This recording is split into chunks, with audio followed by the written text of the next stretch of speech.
Un déchaînement d'éclairs dans le ciel de Saint-Remez. 21 000 impacts de foudre. L'Ardèche a été très touchée par les orages.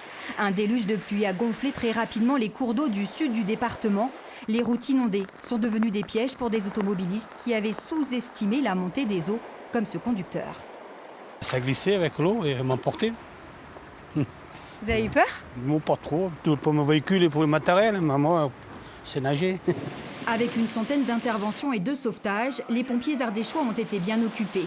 Le village de Berrias et Castelgeau s'est retrouvé isolé par les inondations. Ce matin encore, les habitants avaient de l'eau jusqu'aux genoux.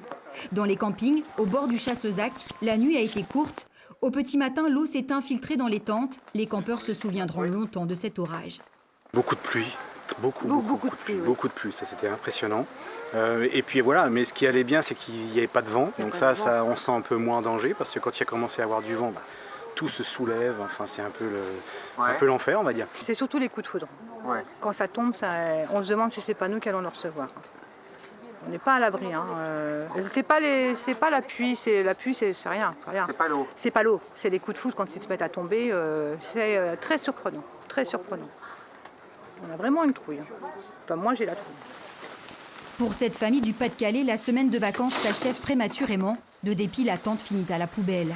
Un peu plus loin, une partie des enfants de cette colonie de vacances s'est mise au sec dans une salle communale. On a eu une tente qui a pris l'eau et qui s'est complètement déchirée sous le poids de l'eau.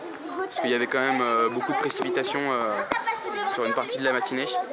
Et du coup, il y a une partie des enfants qui vont sûrement dormir ici, dans cette salle. Pour cet agriculteur, les dégâts sont considérables. Maïs, vignes, toutes ces parcelles sont inondées. Un coup dur à quelques jours des vendanges. Le fait que l'eau monte, c'est plein de boue. Et les raisins, les feuilles gardent la terre. Donc après, ça reste dessus et ça vaut rien pour faire du vin, quoi.